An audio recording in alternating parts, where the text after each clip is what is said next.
So, a very good morning to all of you dignitaries and participants joining us here from Sri Lanka and the eastern spheres of the world, and a pleasant evening or rather night for those joining us from the other side of the world. We are indeed excited to have you all on board, of course, virtually from the United States, China, United Kingdoms, and Japan, and also few other regional peers. I would like to welcome you all to the inaugural webinar of the Vimansa Initiative on External Debt Situation of Sri Lanka. Are we heading for a resolution or a crisis? I'm Ashani Fernando and I will be the host for the webinar today. So before we go on to the proceedings of the discussion today, let me introduce you the organizers of this webinar.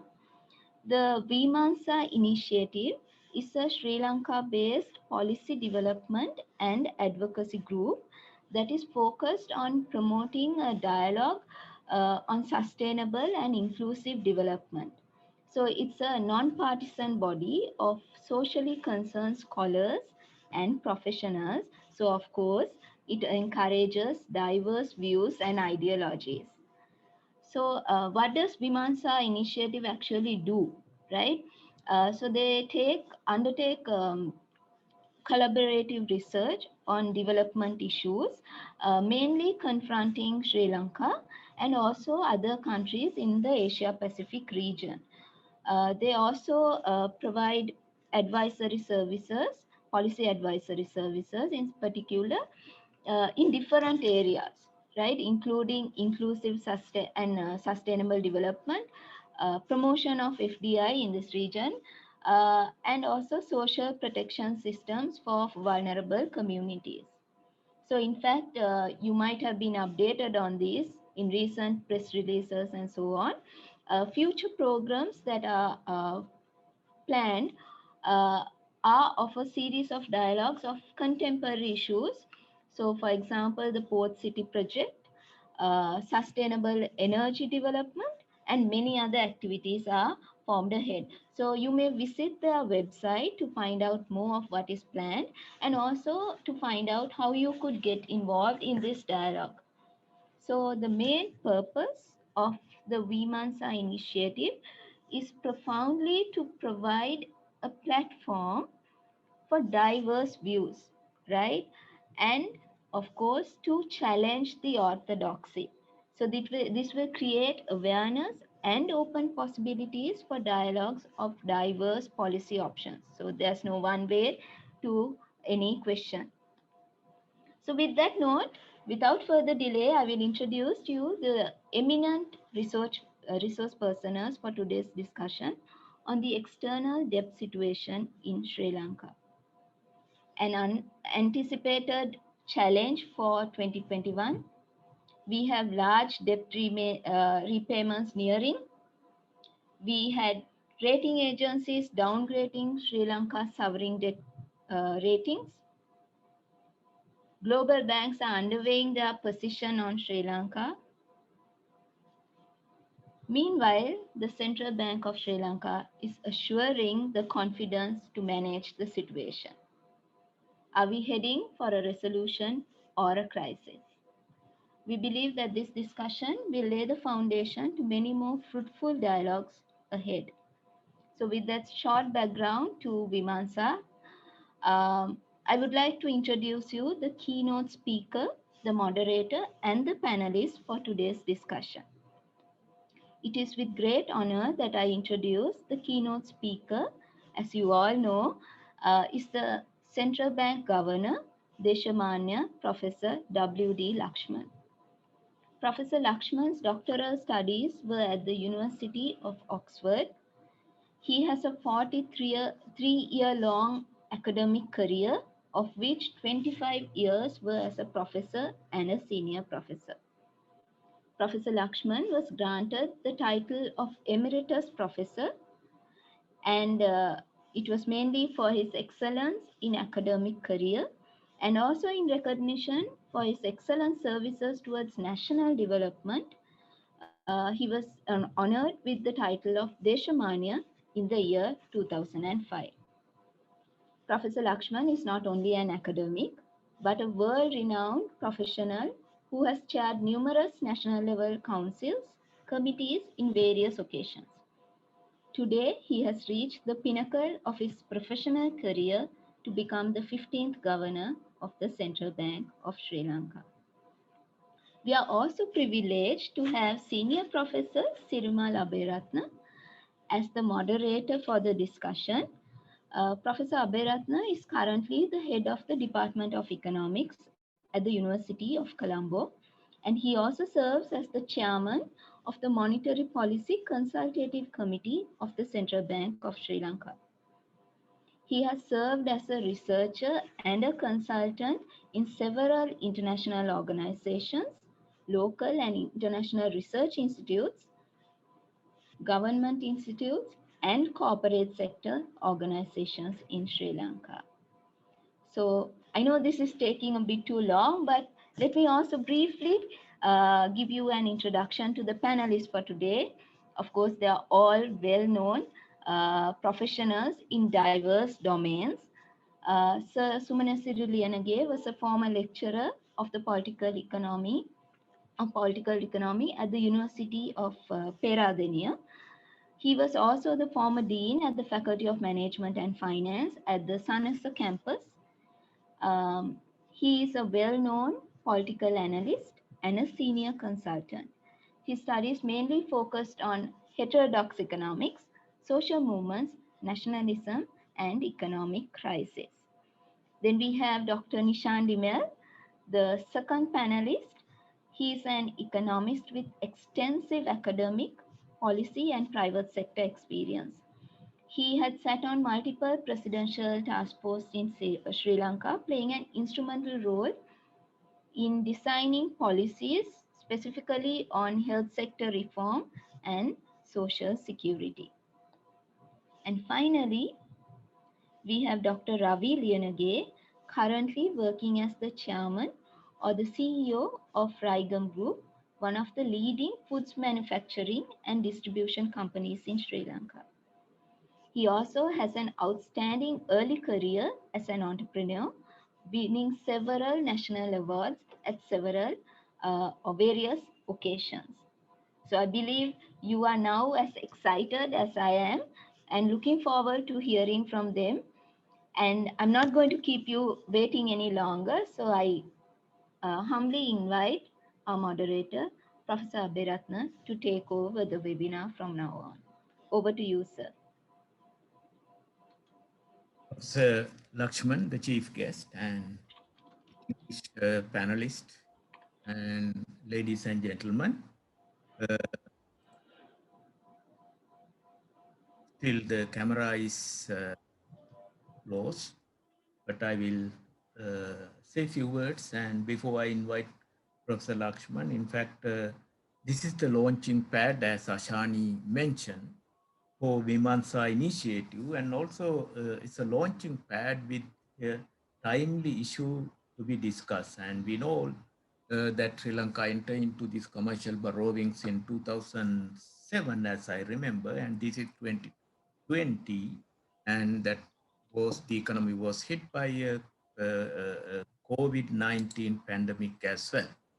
So the debt situation worsened. So I'm not going to elaborate and figures and how big it is, so and all these things, because our keynote speaker, Professor W.D. Lakshman, the governor of the Central Bank of Sri Lanka, I can't think of any other person to speak on this subject because of his vast and in-depth knowledge on the Sri Lankan economy. I'm proud to say that he has been my teacher and mentor for so many years as well. And also, he is also the governor, current governor of the Central Bank of Sri Lanka. And I know that and we all know that the Central Bank has the responsibility of managing public debt. So with these 2 points, that's why I said that I cannot think of any other personnel to speak on this particular subject. So with that remarks, let me invite Professor Lakshman to take over. Over to you, sir. About 30 minutes speech about the debt issue before we move on to the resolution or heading, the subheading of the today's topic. Thank you, sir.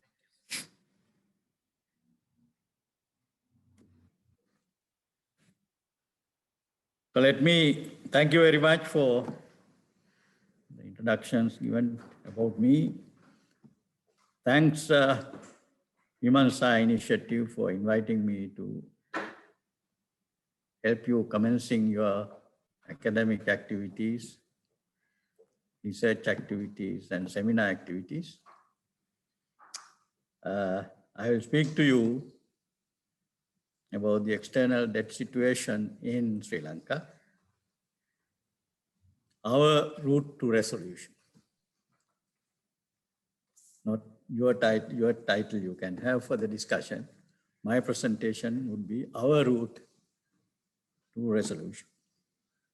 Let me try and give you some figures which are familiar to you to understand what kind of a problem we are facing.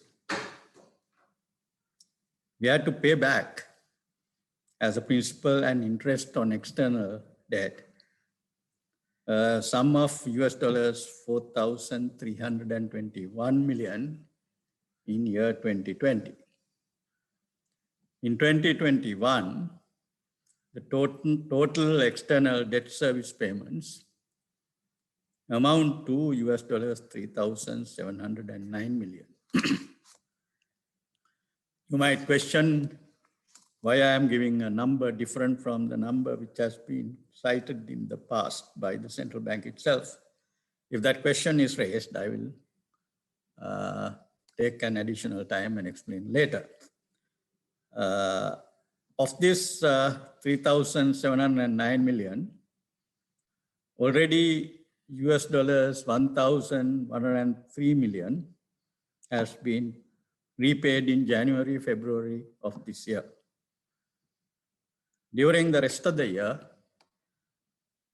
we have to pay on external debt service a sum of US dollars 3,227 million.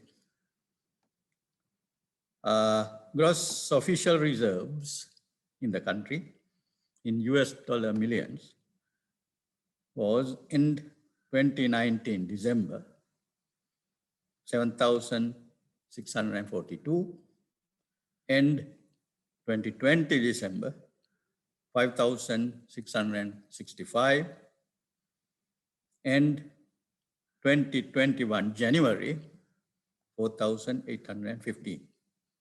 So obviously these numbers have gone down. Similar debt service payments are due during 2022 to 2025 as well, when the debt obtained in the past continue to mature. There is a decline in the debt service payments below US dollars 4,000 million from 2026 onwards. Those are the basic numbers which can be interpreted, analyzed in different ways. In this particular case, it is useful to review the history of commercial borrowing of Sri Lanka a little bit. The commercial borrowing, as the webinar chair mentioned, started somewhere around 2007 in terms of using ISBs, international sovereign bonds. In recent times, many institutions and individuals have made various adverse comments in the media on Sri Lanka's economic management and also prospects. In the last couple of weeks alone, 3 institutions, Standard Chartered, Barclays, and ICRA, published damaging reports about possible default. It is no coincidence that these Three reports came one after the other during a period when one of the international events, global events affecting Sri Lanka is taking place in Geneva, the UN Human Rights Council meeting. I think it is no coincidence that these two coincided. The critiques, in addition to being politically and ideologically motivated, I'm not talking about only those three institutions. All the other critiques appear to me to be cries of despair from a group of, I would call them, group pessimists. This is basically what they do. They take dues to foreigners, as I did in my presentation the first couple of seconds. They take the dues to foreigners and also compare that with the volume of external reserves we have, and then superimpose on these numbers the assumption that the economy will move the way it had moved during, for example, the second half of the last decade, 2010s. If you put these things together, if you assume that the economy will be moving like that, then there cannot be anything but predictions of doom and gloom. I strongly believe that this problem has to be examined in a dynamic context, in the light of new directions of policy and practice, and the likely changes in the tempo of economic activity.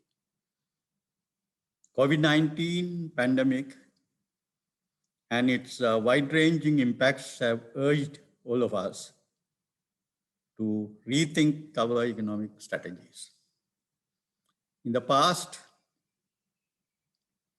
we borrowed from multilateral, in the past meaning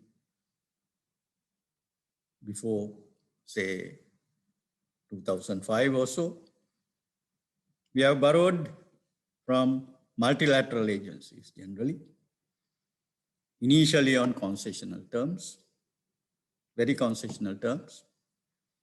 Over time, our foreign debt has increased slowly but surely. With Sri Lanka's promotion to middle-income country status, the country has become less eligible for concessionary funding. And therefore, Sri Lanka moved increasingly into commercial borrowing to finance its investments as well as to meet its consumer imports and debt servicing obligations. So foreign commercial borrowing has increased gradually over the past decade.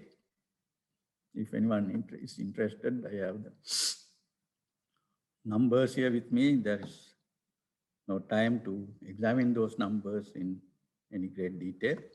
The country has issued US $17.55 billion worth of international sovereign bonds, ISBs, between 2007 and 2019. Of this, we have already settled US $3.5 billion. By end 2019, annual interest payments on ISBs alone had increased to about US $1 billion. New policy framework has to be introduced at this stage. The government has decided that reliance on foreign borrowings, particularly commercial borrowings, should be phased out gradually to reduce the burden of debt service.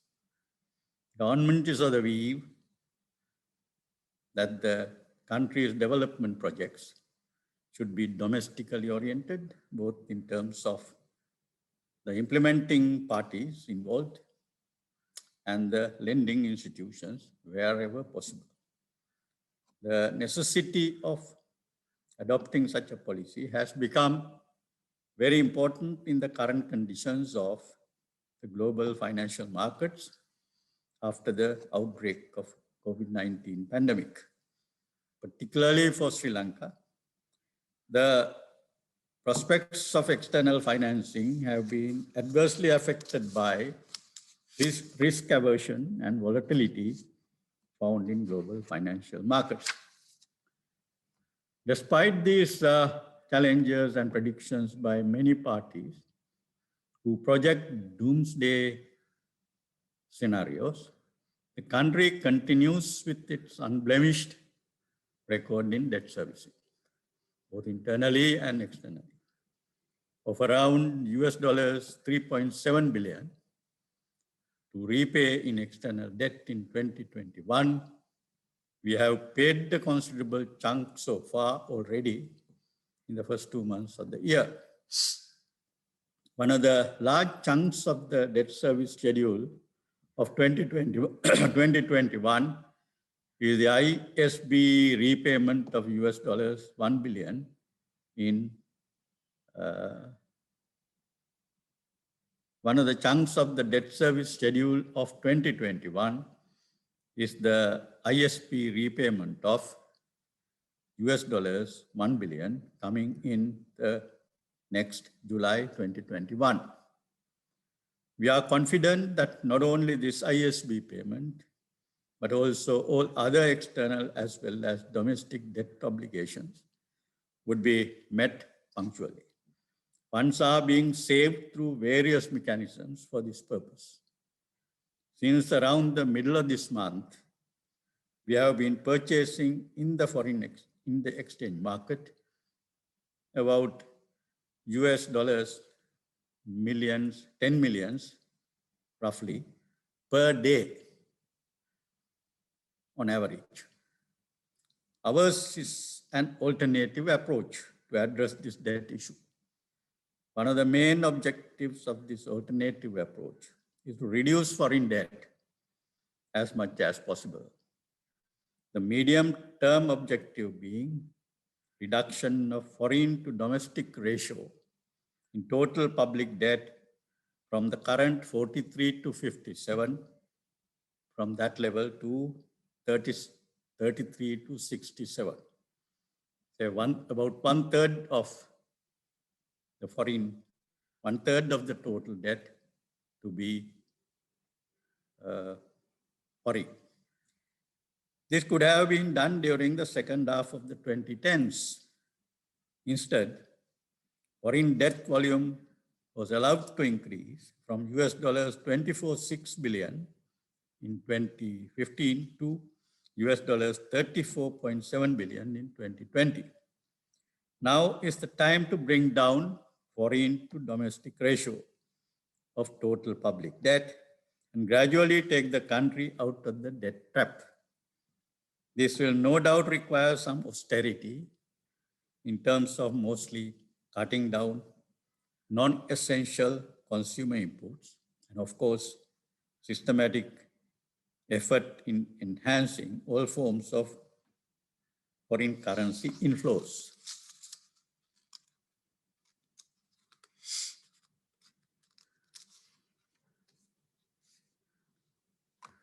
I should bring to your focus the recent announcement of the Indian government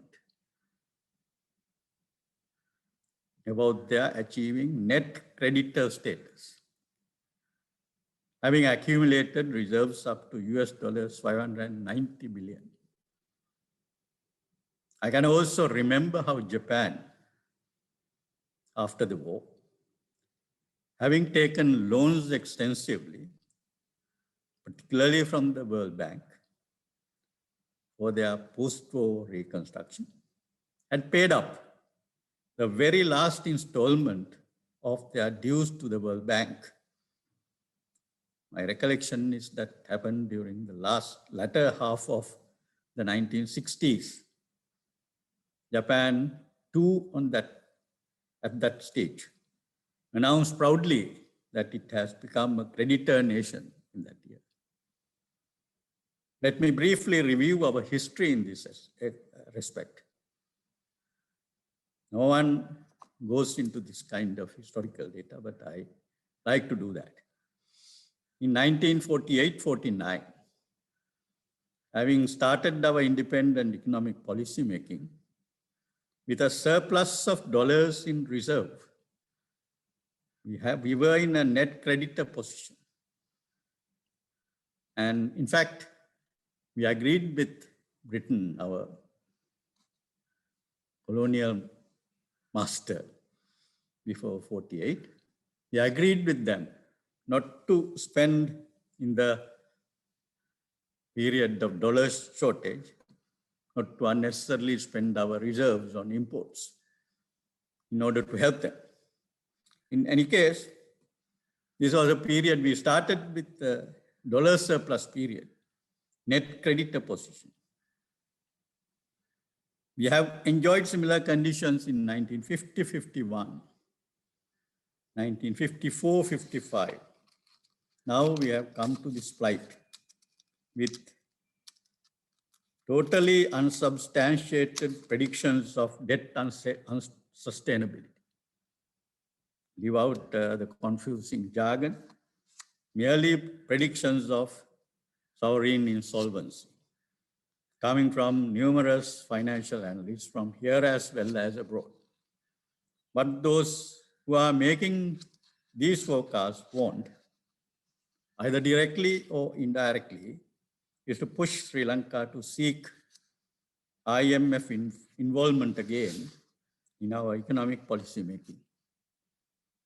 In all historical episodes of a move from foreign reserve inadequacy to adequacy, it was through a period of some austerity, in particular through some import restrictions, that we could achieve the said results. I have no time to go into details, but try to please gain policy relevant insights from a reading of history and not simply through application of models developed on macroeconomic theory, again built upon unrealistic assumptions. We have some numbers here, but I am not going to use your time analyzing these numbers. There are a number of policy measures we are taking, which I would like to place before you for a discussion. Some of these measures we are taking are not in the typical central bank armory. With the support of all stakeholders, these measures are already seen producing positive developments in the external sector, enabling us to keep the gross official reserves at adequate levels. The country's exports bounced back, talking about a few months ago, bounced back sharply to around $1 billion per month after a couple of months of disruption due to the pandemic, and has remained strong. Most exporters are having a strong order book demand as the country is kept economically open despite the second wave of COVID-19 pandemic. With a central bank initiative, the government machinery, led by relevant ministers and state ministers, has been organized into sectoral task forces operating to ensure achievement of certain identified sectoral export targets. The central bank is closely involved in this process, with each task force activities coordinated by a central bank official. Progress review and follow-up in each identified export sector will be in accordance with an overall export development program under the National Task Force for Strengthening Foreign Exchange Earnings. Specific attention vis-a-vis exports will be focused on selected subsectors with quarterly and annual targets given to each such trust sector. A few of these trust sectors worth mentioning here are the traditional tea, rubber and coconut, and also garments, and gem and jewelry, and IT BPO services. The central bank, in collaboration with commercial banks, are working to ensure exporters bring export proceeds into the country within a stipulated time, and a percentage of these proceeds will be purchased by the central bank to strengthen reserves. Workers' remittances have seen a sharp increase since June 2020, with around 22% increase in December 2020 and around 16% increase in January 2021. The government has also introduced a new policy of giving additional 2 rupees per dollar at the time of conversion of workers' remittances. The central bank, through its directives, is absorbing 10% of these inflows from licensed commercial banks to strengthen our reserves. The central bank has purchased over $20 million from these inflows since 9th February 2021, a few weeks.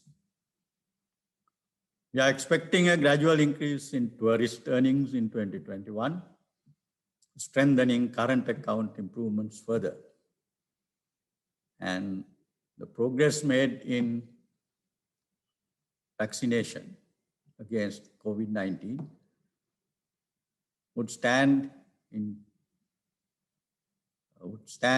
as a favorable factor in this proposed expansion of tourist earnings. With some restrictions of imports of non-essential goods, we have already observed the trade deficit coming down by around $2 billion in 2020. The current account is expected to strengthen further with policy measures of import substitution and export promotion, as restrictions on non-essential imports and on products that can be domestically produced are continued. The current account deficit of the balance of payments in 2020 is estimated to have come down to $1 to $1.2 billion, compared to around $1.8 billion in 2019. This tendency will strengthen further in 2021, and the target of achieving a surplus in the current account in 2021 could be considered realistic with the policies we are adopting. In fact, a surplus in the current account was achieved only, I think, more than 40 years ago in 1977.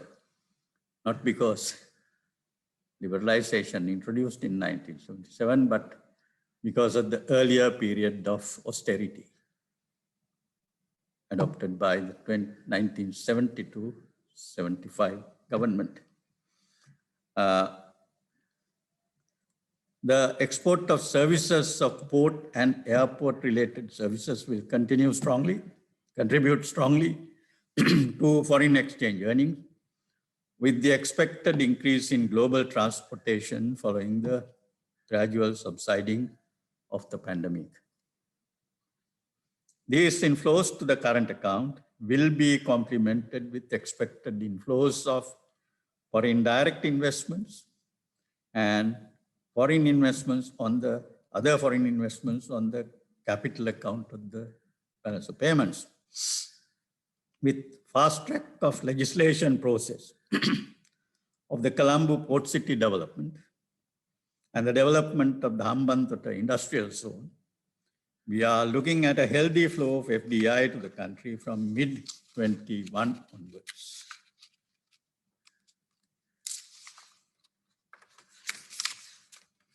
We expect also a turnaround in the sentiments of foreign investors. Also in the Colombo, this has happened in the Colombo stock exchange in respect of domestic investors. The majority of companies are doing exceptionally well under the current policy conditions with high prospects for the future.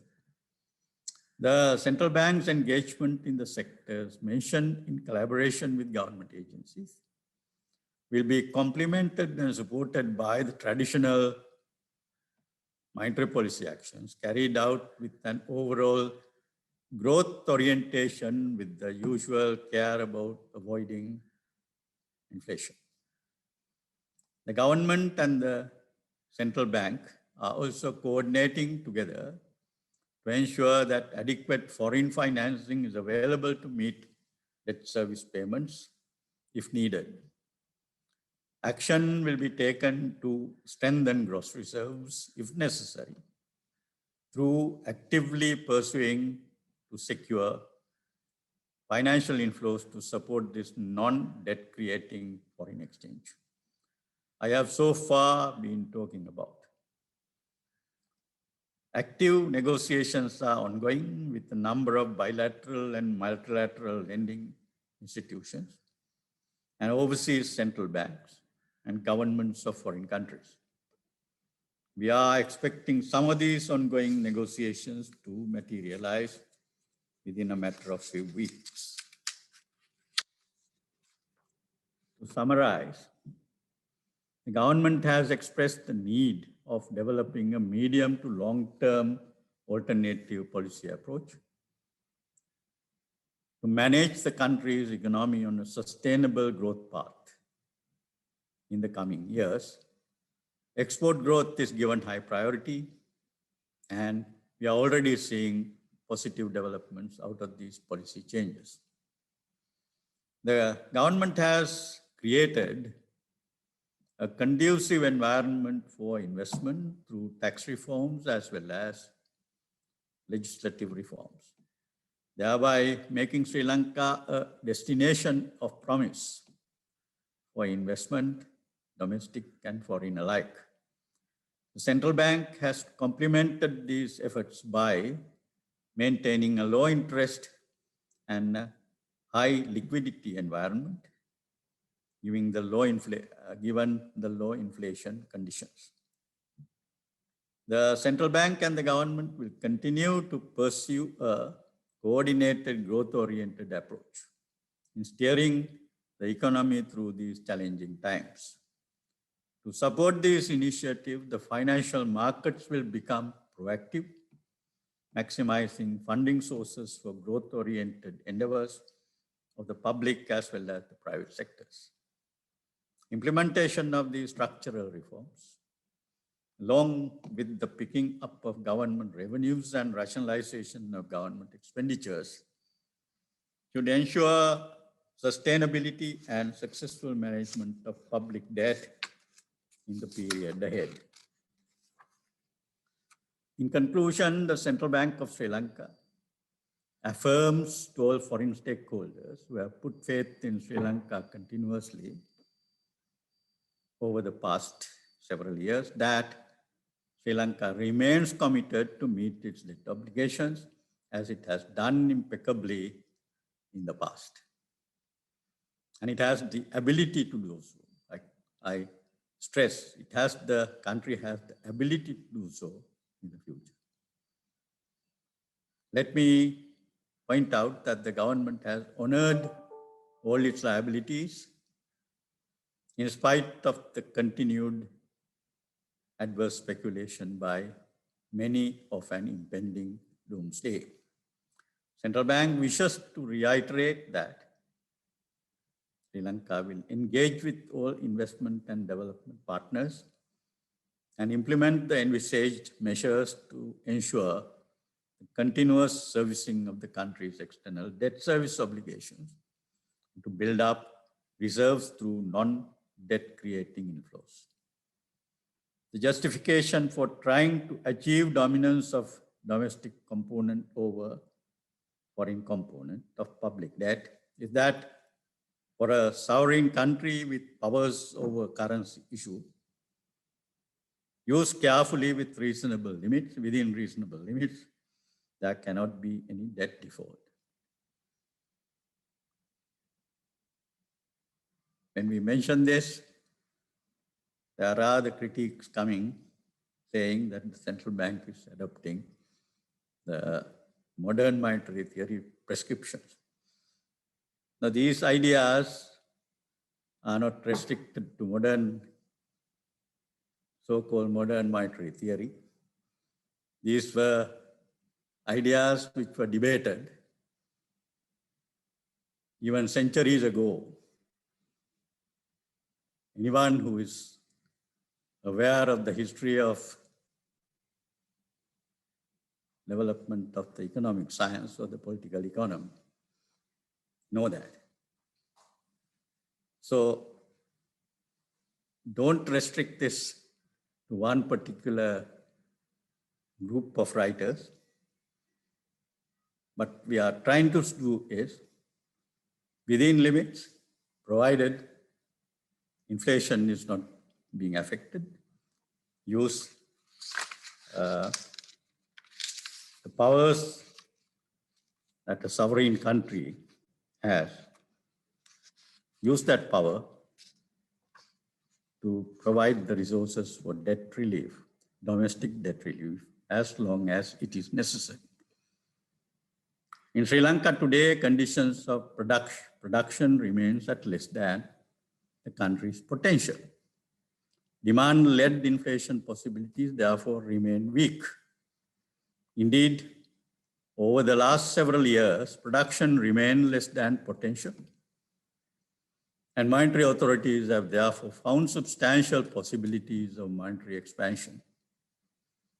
The prevalent conditions here have enabled authorities to meet government current expenditures in meeting COVID-19 related social protection needs, as well as needed capital expenditures.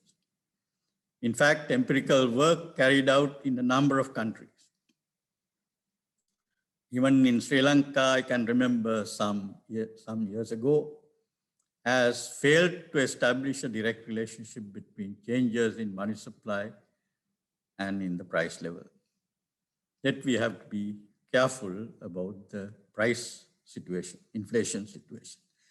Conflicts among policy objectives and trade-offs are a necessary part of analysis and practice of policy. The price level, the rate of interest, and the rate of exchange are important variables in any policy discussion. Policymakers would no doubt like to have stability in all these variables to a politically acceptable and economically feasible level. When conflicts emerge, required trade-offs have to be worked out.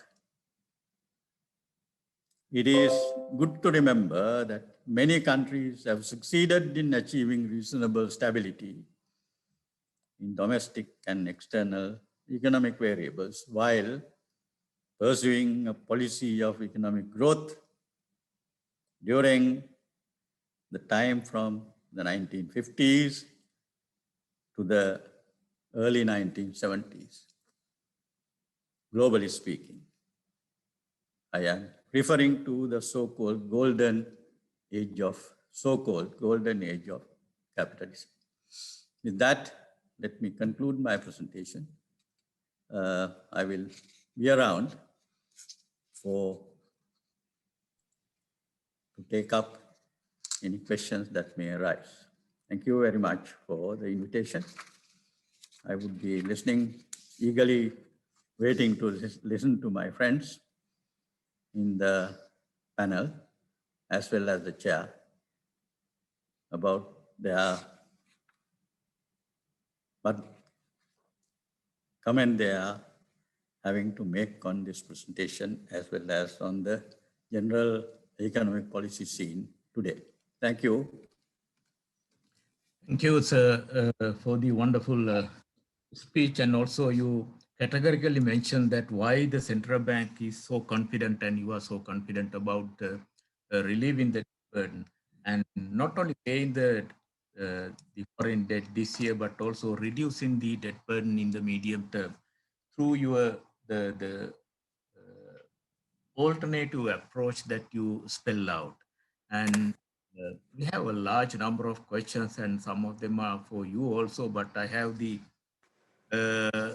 instructions from the, I cannot open my mic, but I will. I don't have the right to ask those questions from you as the keynote speaker, and I will save them for the panelists unless you particularly want me to raise those questions also.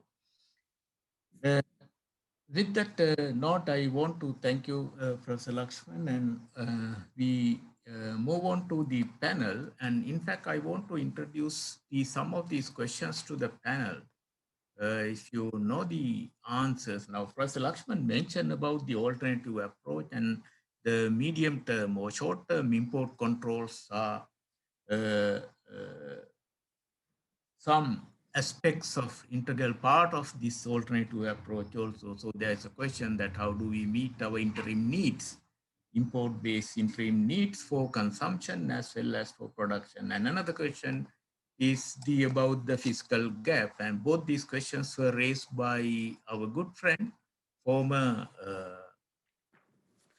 chairman of the Ceylon Chamber of Commerce, Mr. Chandra Jayaratna. And then we also have another question that the governor mentioned categorically, there's a discrepancy between the actual foreign debt number, which is, as he mentioned, as I remember, 3.7 billion debt payment for this year. But the media quote, I have also seen quote in some figures around 7 billion. So what's the difference? This is another question that I can see. Anyway, so those are some of the issues that we need to discuss. Our theme for the panel discussion is, are we heading for a resolution or for a crisis? And I'm sure, although the governor has mentioned clearly his confidence and also the approach and that he has and the government has taken to get out of the debt trap, not to fall into debt trap, but immediately sooner or later we have to do that. But there might be questions in the minds of some of our participants also. We have Nishan Dimel, the director, executive director of Verite Research, as well as Sumanasiri Liyanage, former professor of economics from the University of Peradeniya, and also Ravi Liyanage, the managing director and the CEO of the Raigam Group. From their perspectives to look at how do we approach the debt issue. And in their perspective, are we heading towards a resolution, as Professor Lakshman, the governor, mentioned, or are we still having some doubts about whether we are going to fall into this debt trap and we will be in trouble? Okay, so thank you very much to Vimansa. I think Lakshman Seriwardana, who invited me to speak today, for the governor. So we have two Lakshmans on the call, WD Lakshman for his presentation, and Sirimal for your able chairing of this session.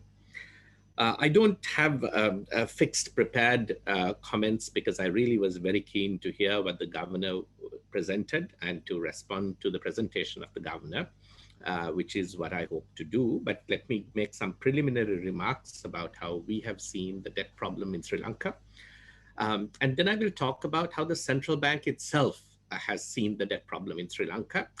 and then perhaps engage our views, the central bank's views, with the governor's views presented today. So that's broadly the structure of how I'm going to discuss my 10 minutes.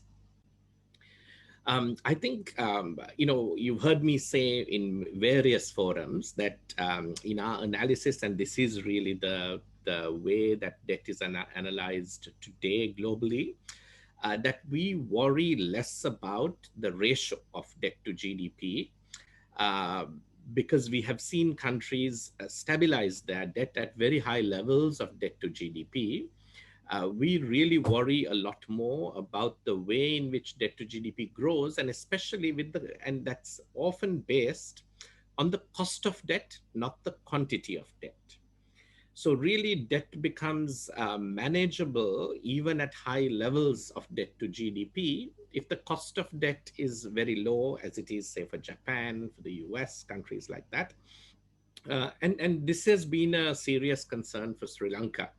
So if you look today, I mean, because the government publishes numbers over a range, and it's sometimes hard to pin down, let me just pick a point in that range and say that interest cost to revenue is at least 2/3, about 66%. It can go up to 75. It can come down to 65. I'm just picking a very conservative number. So 2/3 of the country's revenue. That means for every rupee that people pay in taxes or the government earns through some other means, 66 cents is spent in paying just the interest, not repaying debt. And that is a very significant burden or difficulty. To put it in other words, Sirimal, because you're on the call, you remember that the universities were militating for 6% of GDP on education. And I think at that time, economists and government said, look, that's a very big number. We don't think we can afford 6% of GDP on education. Today, we spend 6% of GDP on interest on past debt alone. So really, it's a problem that we have fallen into without adequately thinking about what we were doing. Because if Sri Lanka was not willing to commit 6% of GDP for education, it probably wasn't willing to commit 6% of GDP for interest cost on debt. And that cost of debt, that very high cost of debt, is really what has set up Sri Lanka in this difficult situation. I think, what has really come out in favor of Sri Lanka in the last 1.5 years, I would say, or last 1 year to be precise, is the move by the central bank to reduce the cost of interest on debt. And central bank has seized on the opportunity that arose from the COVID-19 pandemic that created a suppression of, it contracted demand. It contracted demand not only in terms of consumption, but also in terms of private sector borrowing. And this really allowed the central bank to bring interest rates down quite fast, to almost half the level on local debt that it was before. So really that was, I think, the right policy for the central bank to follow. It seized that opportunity. And the sustainability of low interest rates is quite important to Sri Lanka's future debt dynamics, right? So, and really we need to start worrying about it more when private sector credit growth picks up, because private sector credit growth is going to be the main driver of pushing interest rates upwards, and also, of course, risk perception on the country. But provided we do other things right, the private sector credit growth has to be watched. But keeping low interest rates has worked in Sri Lanka's favor. And as you know, you can break up the debt sustainability question into two parts. You can look at sustainability in terms of local debt in local currency, and sustainability in terms of the foreign debt in foreign currency. And most sovereign nations are able to manage local debt down simply by running, basically zero or negative real interest rates. That means your inflation rate is around your interest rate, which is what Sri Lanka has today. So effectively, by creating a zero real interest rate, let's say, just or thereabouts, as long as you have some positive growth rate, your debt can get managed downwards in a sustainable way going forward. I think the problem then arises on the internationally denominated debt, because you can't, when you run inflation and say high levels of inflation, you run the risk of also running high levels of depreciation, and depreciation is effectively an interest rate on the foreign debt stock. So inflation, while it helps to manage local debt, actually works adversely with regard to international debt. But if you keep your inflation rate and depreciation rates match, you don't have a very high level of risk perception. You have enough reserves in the central bank. You build confidence, and you manage to work your depreciation rate to round about your inflation rate. Then also the debt on the foreign side also, you have a path to sustaining your debt and going forward. So I think these problems of how to manage debt cost downwards, and especially how to manage the risk of cost escalation on the foreign debt, have been discussed in the central bank before. And in fact, when I listened to the governor today, I didn't see a very large departure from previous strategies that I mentioned. I saw some interesting maybe points of deviation which we need to discuss.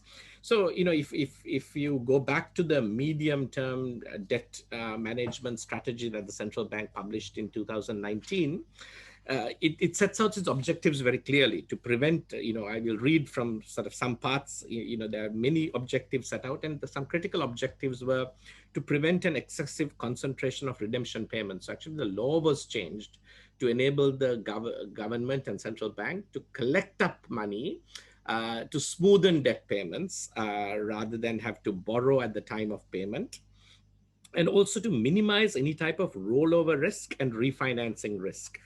So this was quite important, because the moment you have to roll over debt, and if the sentiments in the world are poor on Sri Lanka as they are now, then that can cause quite a risk. And it was looking at way of managing that rollover risk downwards.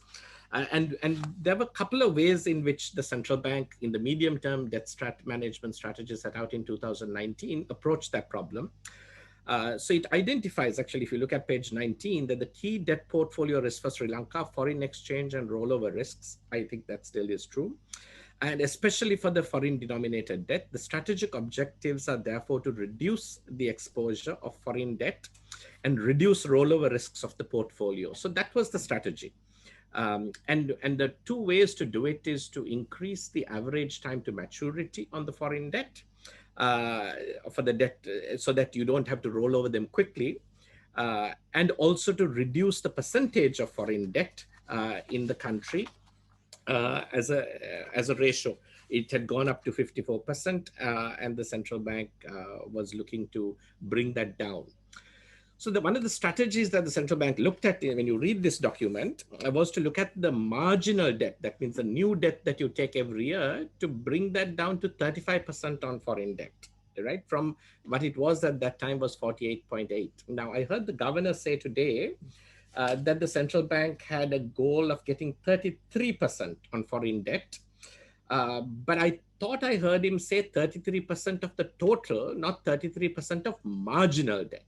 Okay, so I'm not sure whether I heard him right, but if he meant you're going to bring it from 54 to 33% in total, that would be very different from bringing it to 33% of the new debt being foreign debt. And these are two very different, in a sense, different strategies. And here is why I think. The medium-term debt management strategy published by the central bank in 2019 saw the problem, I think, in quite the same way, in pretty much the same way as the governor explained it. I don't think there's a very big difference in the way that it's been viewed, and I think it's a very sensible, logical view to take of the problem. But it saw this rollover risk being managed downwards and the risk of foreign debt managed downwards in a gradual basis over 5, 6, 7, 8, 10 years. And it's, I wondered whether, when I listened to the governor's statements today and seen how the central bank has been approaching the problem, whether there's an attempt to do it too fast, right? And switch from foreign debt to local debt at turbo speed, if you like. And here's why that is difficult to do, right? Because when you try to switch at too fast, uh, as the governor, I think, noted quite correctly, you have to be able to now refinance existing international debt from your reserves. Uh, and you don't want to run your reserves down too much, so you really need to have a current account surplus to do that. Now, with tourism affected the way it is, with oil prices picking up again, with credit demand picking up, and 80% of our imports are intermediate or capital goods, so you can't restrict them without affecting growth prospects, then really, you have to ask, how fast can I do this? And is it maybe better for the central bank to take a more gradual approach, so that it doesn't, so that our current account, getting a current account surplus is quite tough. And if we deplete reserves too quickly in the process of trying to execute this strategy, we really run the risk of markets losing confidence on the rupee, and exchange rate pressure, depreciation pressure building up, that adversely then affects our ability to manage the debt also. So really, the strategy we adopt, I think, becomes quite important. So I think there is a path, and I won't go into the details of the math. We are hoping to present it at what we call the Public Finance Lounge, to which we've invited the governor and others from the central bank on the 2nd of March. And that it's quite a technical exercise on how to think about it. There clearly is a path for Sri Lanka's debt to be sustainable, and it requires a certain way of setting up policies. And in a way, the central bank and the governor's statements today indicate a good understanding of that problem, on how to navigate that. But I think I also, perhaps where I would differ with the governor's views, is this idea that Sri Lanka does not need assistance. We can do this alone. If I heard that right, I'm not sure whether I heard that right. And I understand the concerns about, say, engaging financial institutions like the IMF, because they may bring in conditions that impede growth. But if we've got our policy mix right, we can argue that we have a sustainable path for debt. Then managing the rollover risk, or managing the deficit on our current accounts, which we need to be a surplus in order to manage foreign debt downwards, this can really be helped with some bridge financing.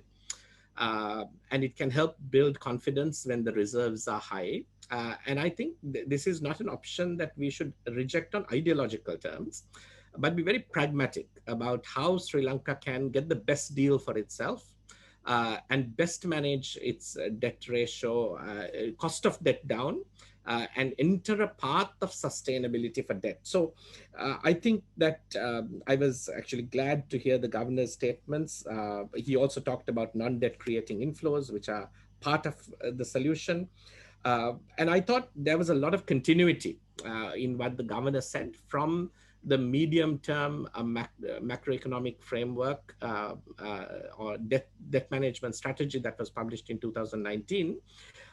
And there were some discontinuities in the speed at which I think debt was being attempted to manage downwards, and the sort of perhaps the go it alone kind of view confidence that the governor indicated. Thank you, Nishan. So I would say that, yes, as I'll close my remarks. So I would say that, that apart from perhaps those differences, I wouldn't have classified what the governor said today as an alternative approach, which is not a criticism, right? So I think the governor is building on the understandings we all had, but really the feasibility of running a current account surplus in a way that we can manage foreign debt downward so fast without running into a reserve crisis and a depreciation crisis is really where the interest should lie, I think, in terms of analysis. So thank you very much. Thank you, Nishan. Wonderful elaboration about the problem. In fact, the debt sustainability, and I think even for the alternative approach that the governor has mentioned, I think we are in a better position because of this, because of number of current issues in the world economy. One thing is that One thing is the low inflation in the world. In fact, the world is, particularly the advanced countries, they are afraid of not about inflation but deflation, and that is one thing which has come as a blessing. The second thing is I also think the subsided aggregate demand in the even in the Sri Lankan economy, the world economy and the Sri Lankan economy. Because of these two things, I think the Nishan, what you mentioned, that sustainability issue of this low interest rate regime is has been feasible right now. But of course, it should come with import controls and also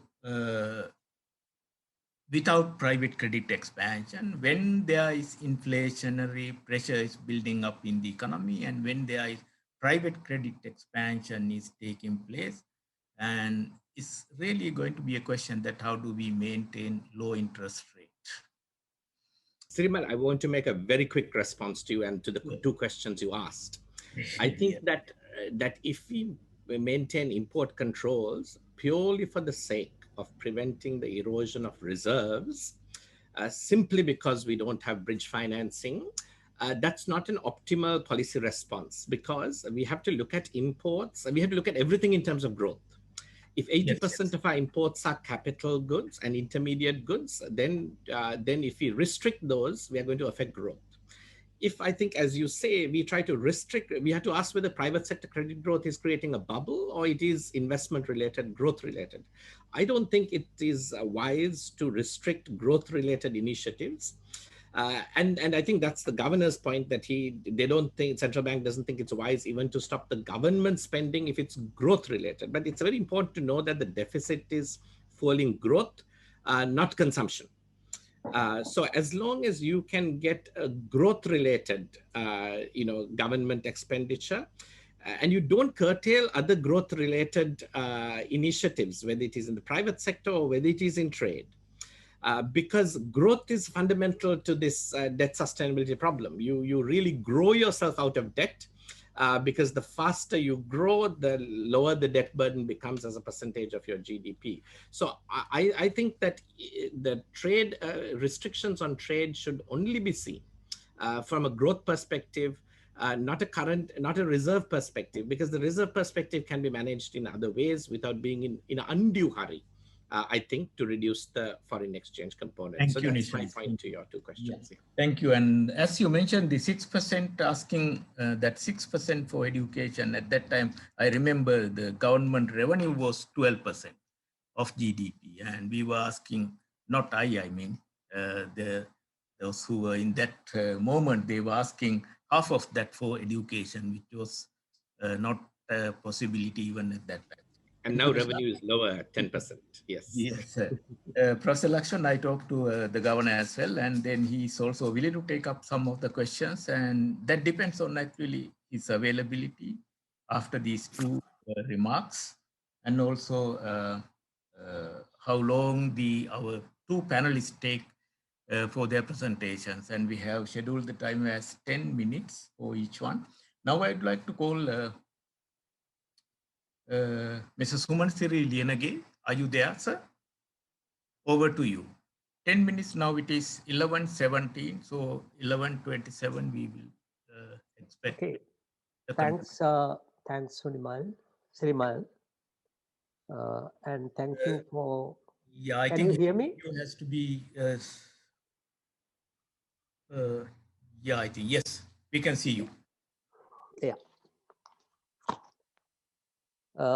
Let me first thank Vimansa Initiative for inviting me for this webinar. And when Lakshman asked me to make a presentation at this seminar, I was a bit hesitant to accept his invitation because this is not a subject which I'm grappling with these days. I was more concerned at this time on how to build a new agricultural mode of production. But I can relate it to this discussion particularly in relation to the proposals made by Professor Lakshman as a kind of policy measures that government is going to take. I will enter into this discussion from a different perspective, which you may call political economy, but there are different kinds of political economy. When Chicago School thinks that its economy is political economy. And secondly, I would like to adopt a totally different mode of presentation.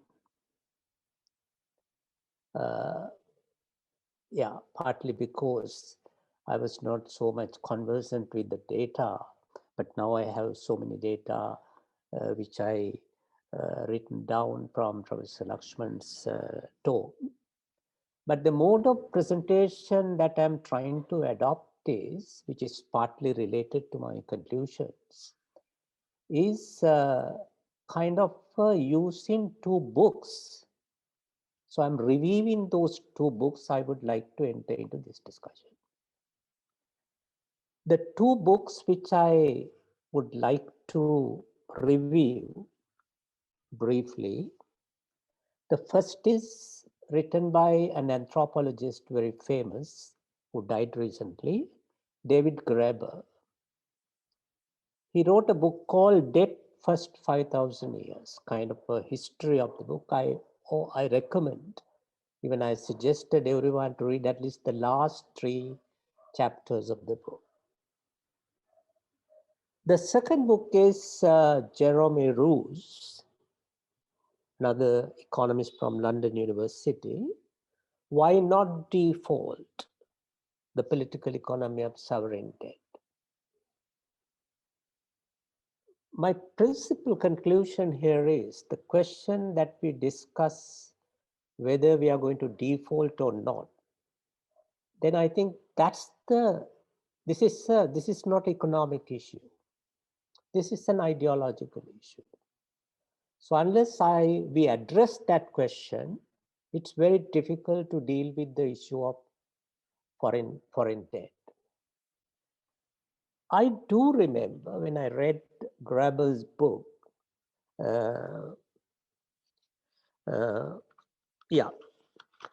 he wrote this book because of the question posed to him by one lawyer. When Graeber talked about the IMF and various institutions, and when he suggested that we should abolish IMF and third world debt, the lawyer asked, they had borrowed the money. Surely one has to pay one's debt. This is the question that led him to write this book.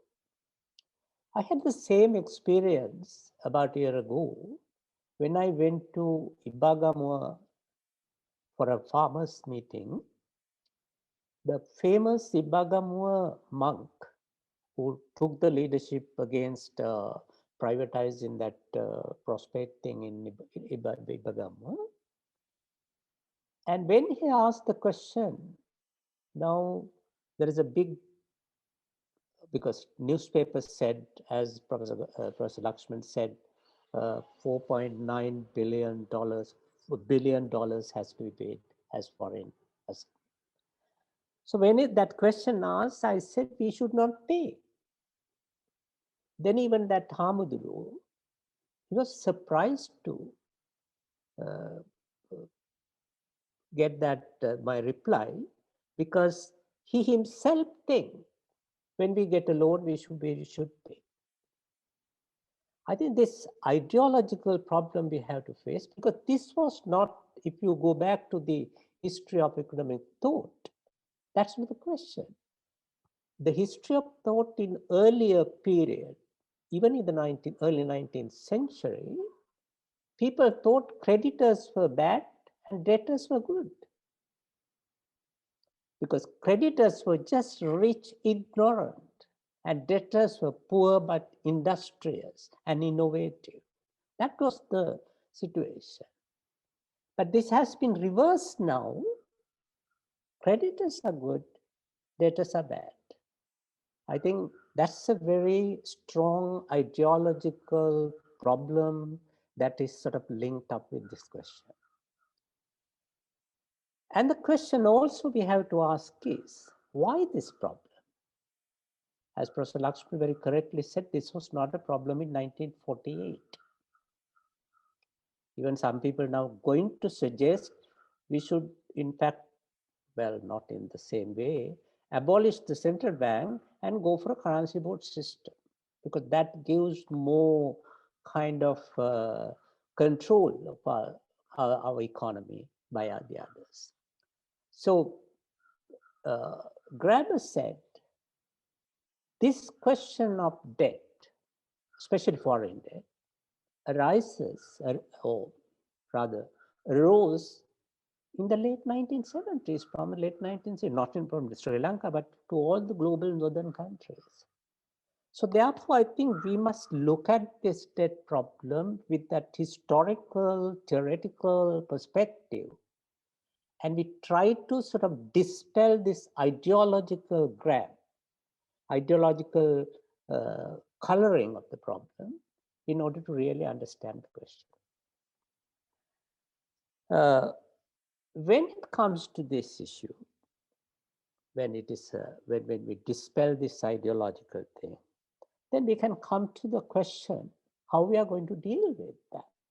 I think here, whether you accept that solution or not, Jeremy Roos' book is very much important, because his main consideration was, when a country is facing a big financial distress, fiscal distress, fiscal problem, then default is one of the solutions. In fact, that was the solution adopted in Argentina, that was the solution adopted in Mexico, and many other countries. And defaulting, now we all get, I know when somebody answers, we get kind of, but when if asked the same question in the interwar years, even before 1940s, defaulting is very much common. It's not a big issue. So therefore, I think we have to think these questions, because even when I look at the proposals given by, or the suggestions given by Professor Lakshman, it seems to me that this proposal is not adequate enough to resolve the crisis of debt, not only the debt crisis, but all the other crises in the economy. So I think you have to go for a more structural changes. And here, I would like to link it with, without discussing Professor Lakshman's other proposals, I would like to link it with the agricultural situation. I think I mentioned a number of times, there are some research that those research shows, now there's a very big issue about what is the amount that we should pay for a 1 kilogram of paddy, 50 rupees, 55, 60, if the government, if the Dudley, if the main mill owners pay 60, we also have to pay 60, something like that. But the question is, if we are going for a new agricultural mode of production, breaking completely from this industrial kind of agriculture, the cost of production will go down. Professor Kulasurya of the Peradeniya University, a biologist, and Professor Gamini Senimiratna, again, Peradeniya University, now they are at IFS, they did research on this area and found out that farm gate price of paddy, or farm gate price of rice of the processed thing, assuming, can be just, I mean, market price, not the farm gate, market price of paddy would be 75 rupees. That includes everything. How? By reducing cost of production, completely going away from this fertilizer subsidy and fertilizer pesticide system to new agrarian mode of production. I think these are the kind of things that we have to take into consideration if we are going to restructure the economy, as Dr. Mayer said, put in first to the growth initiative. I think we have to think of in those terms how to restructure the economy by adopting new technological developments in the agricultural field and moving away from industrial kind of agriculture. So in that way, because even now, even with all these import restrictions, we are spending so much money, I think more than $1 billion on agricultural imports. So in that case, if we are trying to develop that kind of policy framework, or if we add that kind of policy framework into what Professor asked, but it is not actually a question of central bank, but it's a question of government policy. So I think unless we go for that kind of planned economic development, looking at new kind of technical development and new kind of agricultural productions, I think it's very difficult to reduce the address the question of foreign debt, because this is my last point, because Secretary to the Treasury, I think Mr. Artigler, he gave an interview to Daily FT, Daily Financial Times, in which he said, even we maintain the status quo, we have to get $2,000 million as foreign assistance loan, especially from ADB, I mean, that kind of institution. So if we are going to add minimum $2,000 million every year to our foreign debt, then it's not that easy to reduce the amount of foreign debt unless we take very strong, very radical kind of restructuring of the economic structure. So I think this is what I want to say. So I suggest everyone to read this Graeber's book and Roos' book, because that would enlighten us how to address these issues when it comes to very important issue under this crisis critical situation. With that, I conclude. Thank you very much. Thank you, sir.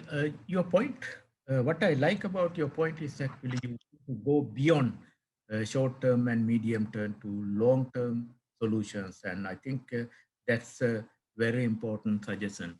With that, I think I'm not going to take much of the time to raise any questions or remarks from your speech, your comments. And I would like to invite Ravi, Dr. Ravi Lianage. I think there are a lot of participants are waiting to know your views from the corporate sector and how do you perceive this going into a crisis situation, or are we heading towards a resolution? Ravi, you are there? Dr. Ravi Lianage from Chairman and the CEO of the Raigam Group. Now, thank you very much for inviting me for a very valuable session. Thanks, Professor Lakshman, our guru, for a valuable contribution here, delivery, the speech I delivered with regard to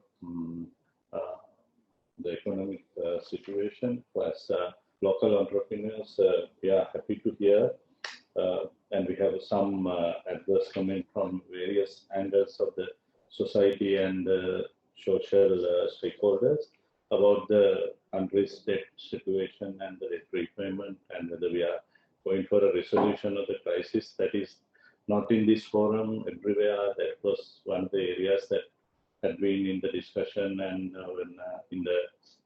in arguments and the dialogues and talks, all that throughout. But no, we were listening to our head of the major financial institute in Sri Lanka, the policy makers and the monetary policy decision maker in the country, Professor Lakshman. Now that's where we are in a better position than that of what we were in a couple of years before. Even during the COVID season, we expected, we experienced minus economic growth. Now, the last 2 quarters we were okay with compared to the rest of the world. But since I am not an economist, I'm not going to talk about the Mr. Nishan and Mr. Lienege and all of you all are economics. Talking the economic circumstances and what is happening and what is there. But I would like to talk a bit about practical and what we experience due to the foreign debt situation and mainly I think the impact of which have come to the dollar again with the pressure on Sri Lankan rupee and which created the surge in US dollars during the last couple of months time, which we feel as is one of the areas that we have to look into in terms of managing Sri Lankan economic circumstances. And I would like to come out with a brief description of my brief delivery. I would like to elaborate one of the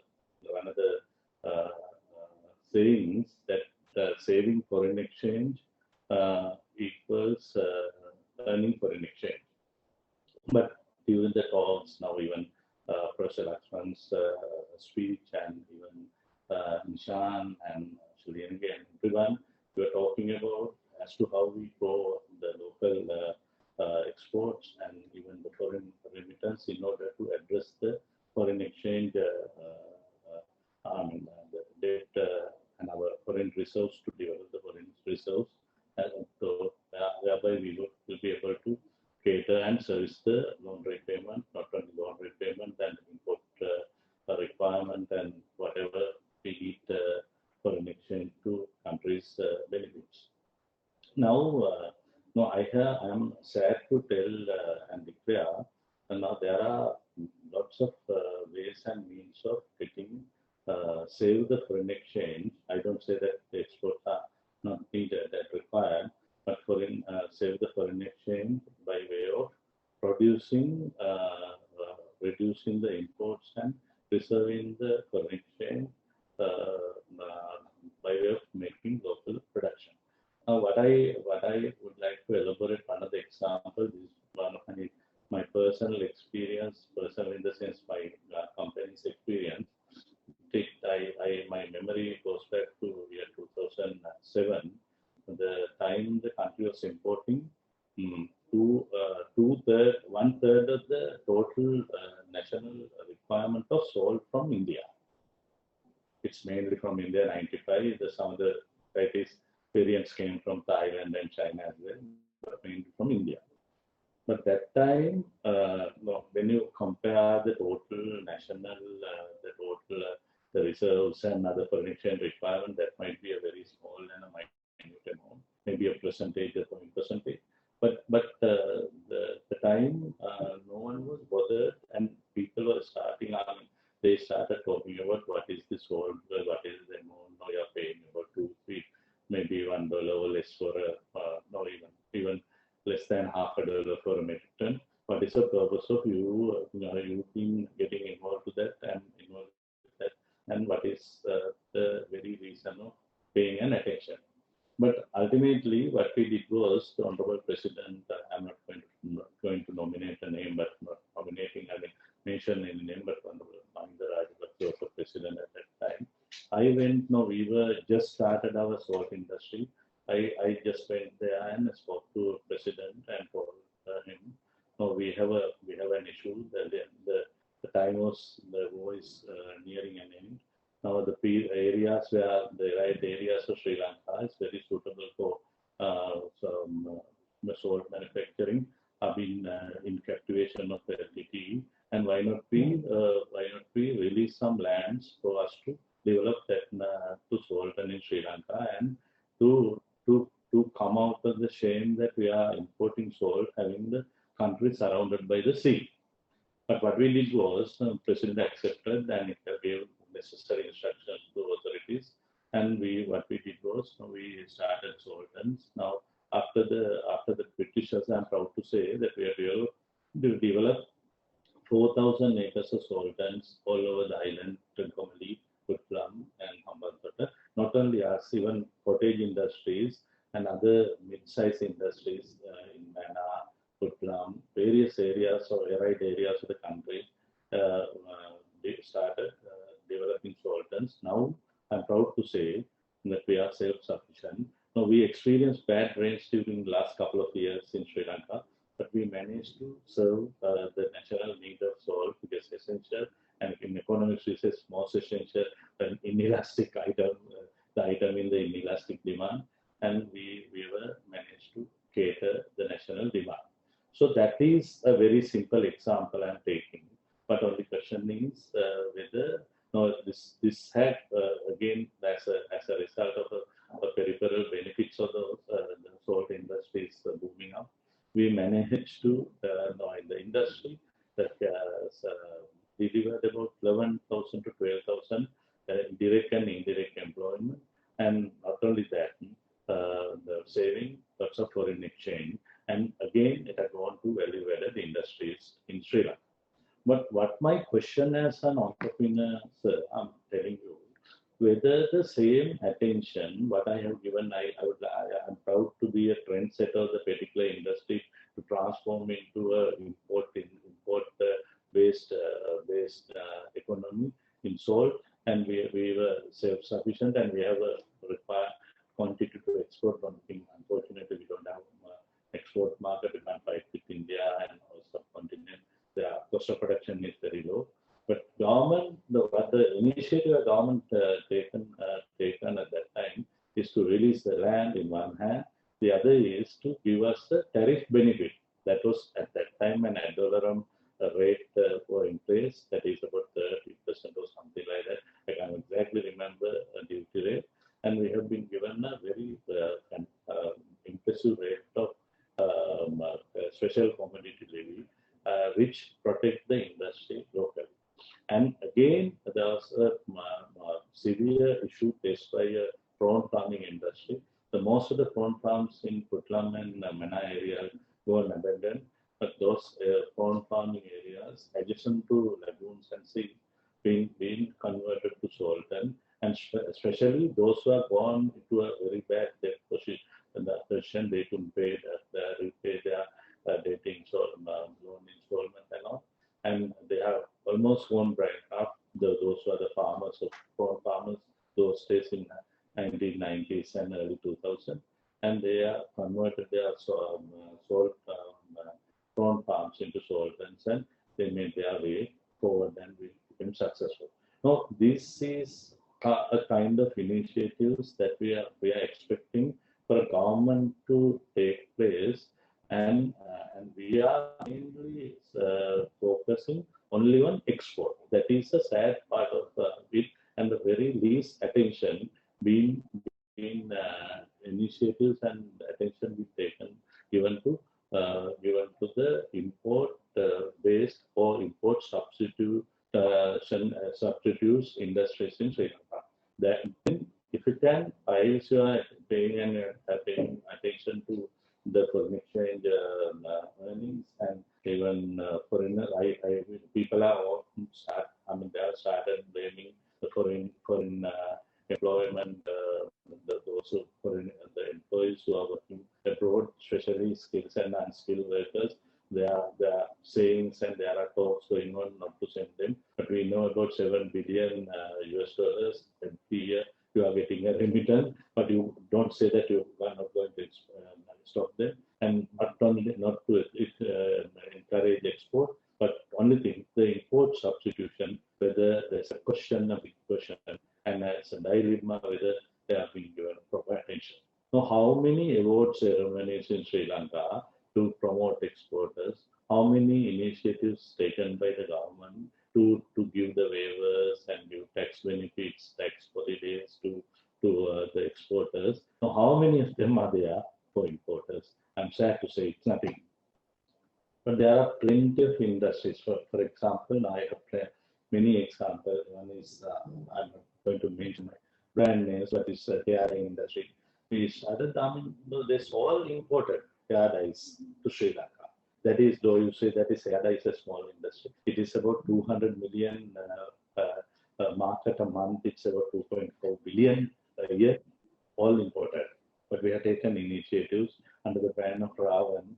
No, we have captured the market and we are enjoying about 80% of the market share with a decent research and development and with the I said of fast architect to set up. We invested and everyone was telling us we can't fight with them. We were with the brands like Can you wind up now? hello. Yeah. Yeah. Can we I'm wind up? finishing, right? One Yeah. 1 minute or so. Hello. Yeah. No, I'm basically telling you and appealing the government and the policy decision maker to make us to pay attention to the import substitution and to make the country successful, not only by way of promoting the export, promote import substitution and save to take initiative for save for an exchange, not rather than and whilst earning for an exchange. That is my appeal to the government and the policymakers in that context. Right. Thank you very much for viewing. The message is very clear, Ravi. Thank you so much.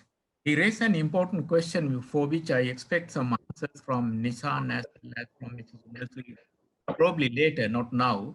I am saving my time also to, because I hope you remember his question that why can't we replicate what he did with respect to salt industry, and can we have some other overall strategy as well move into the debt-free society, debt-free economy. So with that note, I think Professor Lakshman is saving my time, and I'm going for some of these questions. I am sorry that I cannot pick up all of them, but I'm going to direct them to Professor Lakshman because he agreed to answer some of them. Now, Mr. Chandra Jayaratna, as I mentioned before, and he's raising a question, he's raising two questions. One thing about the fiscal gap. What is the current assessment about the fiscal gap? And also second one is what kind of measures do we have? What kind of strategies do we have to meet the interim needs of that we satisfy through our imports? So can Vimansa open his camera and also unmute the microphone, Professor Lakshman? And maybe if you can unmute the cameras of all our panelists as well as the cameras. Maybe if you are giving me a number of questions, why don't you go ahead? I'll write it down here. Yeah, those address are the them. first two questions, sir. And then we have also the question Get me Chandra's second question, please. The current fiscal gap. Yes. The second one. What is the assessment? The first one, the other one I mentioned was the how do we meet our interim needs if we are adopting our import controls? Interim needs for production. And third one, someone called Danusha is asking about the same question that you mentioned. Actually, the debt obligation for this year, which is around $7 billion as it was reported in media, but you mentioned that it is 3.7 billion. And what makes the difference? Are we getting those 500 billion special drawing rights allocation by G7 countries? Are we getting anything out of it? That is another question. It seems that all of the questions are for users, so that's why I'm saying these things. And also Professor Kure from Japan, he's asking also a non-debt creating financial measures and asking you to explain a little bit about this non-debt creating financial measures.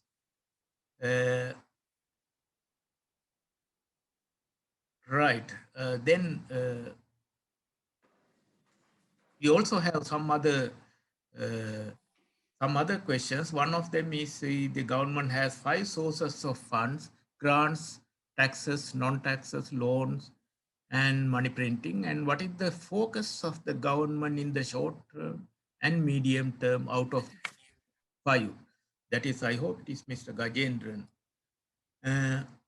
So for the moment, those are the questions, and I have some other questions also. I will come back later.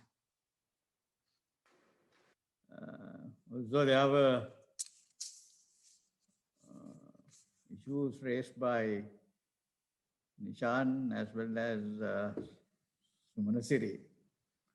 And then these other people, and also Ravi's support for import substitution, which I am fully in favor of doing that, but together with EOI, export-oriented industrialization. I take some of these smaller questions without going into detailed theoretical issues. Fiscal gap. My friend Chandra Jayaratne has sent me an open letter, open in the sense published also in the newspapers, asking me to organize public debate on these issues. I know Chandra's interest, but very greatly interested in national goodwill. But the governor going into a debate kind of situation is not very good, I think. Anyway, there is a large fiscal gap, and that was absolutely unavoidable, as I mentioned while proceeding with my speech, given the difficult situation we faced from March 2020. If not for, because on the one hand, we started with a desirable reduction of taxes in order to promote investment and production. And when the economy was picking up after doldrums during 2015 to 19, then the COVID-19 hit us. And then during that period, if not for credit given by the central bank and used effectively by the government, there would have been enormous problems, social problems. People, of course, some of this money was not used properly, but we have prevented people going down in hunger during that period. And then various other assistance measures, particularly loans and things like that given. All that period full of trouble, full of hardship, had to be supported by debt, which involved a huge fiscal debt, a fiscal gap. And it is only, as someone, I think Nishan mentioned, the solution is strong growth. And with strong growth, we should be able to get out of this large fiscal gap situation. And interim needs for production coming out of as a result of import restrictions. We are not restricting any intermediate goods imports. These are allowed. And as a result, of course, may be also misused by the importers, but intermediate products are allowed to be used in industry. Then only inessential consumer goods are prevented from coming into the country. The most widely cited example being motor vehicles. certain production related vehicles are allowed, but motor vehicles generally, there is a restriction. Similarly, inessential commodities are restricted, but the problem we are facing is the implementation of the restrictions suggested and imposed. Implementation problem is there. If we are trying to move into mechanisms using various governmental agencies, moving into mechanisms of good implementation of the import restrictive measures that have been introduced without harming production growth. So that would be the ideal. Sometimes, occasionally, there could be disturbances to the achievement of this ideal. In that case, the people affected, industries affected could approach the government and get things done. The number difference about debt obligation. In foreign currency denominated debt, the central bank usually presents two types of numbers, two groups of debt. They are both foreign currency denominated, but one type which are due from locals, which are due to locals, local banks, local companies. And in recent times, ISBs are the completely overseas kind of debt owed to foreigners. This ISB debt volume has gone down recently because of, let me get that note which was there. I'll read it out. In earlier communications, this figure appeared as US $4.1 billion. But during the last few months, there was a transfer of a certain volume of international sovereign bonds to local banks. This portion is treated as foreign currency denominated but domestic debt. Foreign currency denominated but domestic debt, as the other similar kinds of debt instruments, Sri Lanka development bonds, SLDBs, and offshore banking unit bonds. So that is the difference between these two numbers which are floating around. And we are making that distinction because the latter, SLDBs and things like that, can be handled in a slightly different way from the ISB because of the domestic nature of the creditors.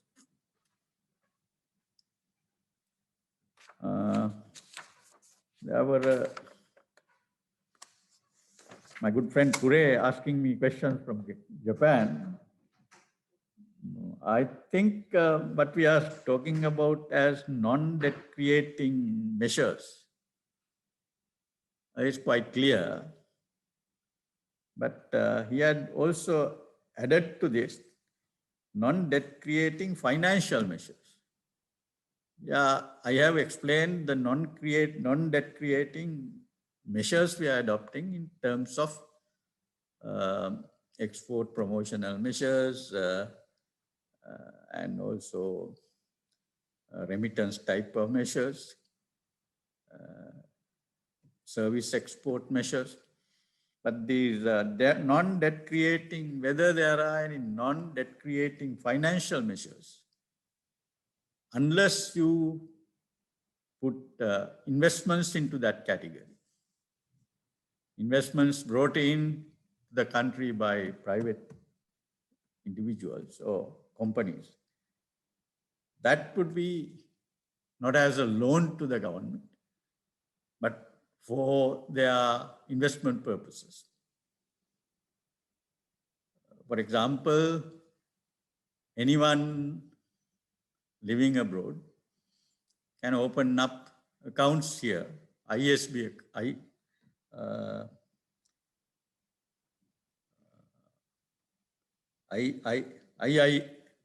think the account is called the IIA. Anyway, these accounts can be opened. Into these accounts, money can be brought in from overseas, deposited there, and used for domestic investment purposes or any other purposes. And then also they are allowed to take that money away. The amount that has been brought in can be taken out in the same quantity foreign exchange. That could be here, for example, non-debt creating financial instrument that is available. There are few of these, but we are mostly focusing on the kind of things which I was talking about, mainly exports, and also we can now add, going by Ravi's presentation, also import substitution measures. It will be saving foreign exchange, which is as equal as, I suppose, earning foreign exchange. Maybe 2 minutes past 12. Maybe you can take over from me, Sirivan. Yes, sir. I think according to the instructions that I have also received from the organizers, we need to wind it up. And I'm sorry that there are a number of important questions also. There are in the questions Q&A section here. Some are related to FDI and then government securities, treasury bills, and also the export targets and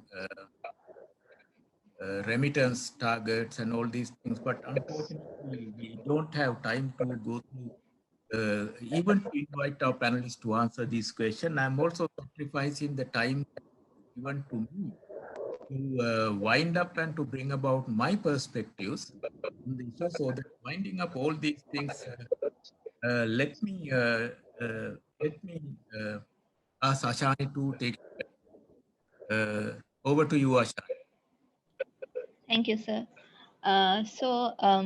With the confidence restored of dealing with external debt and the alternative thoughts proposed on exploring different measures such as structural changes to deal with the issues of debt, we now come to the end of the webinar for today.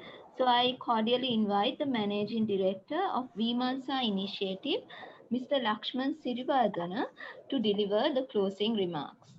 Okay, thank you very much. Anyway, especially for Professor W.D. Lakshman, my guru, and for agreeing to with this, all the busy schedule, agreeing to be the keynote speaker, and then Dr. Ravi Liyanage, being a busy businessman, agreed and delivered completely new perspective was brought into the discussion. Nishan, as always we know, I'm very pleased to hear that he's not unlike the doom, the negative interpretation of most of these neoclassical economists, and Nishan seems to be completely more positive or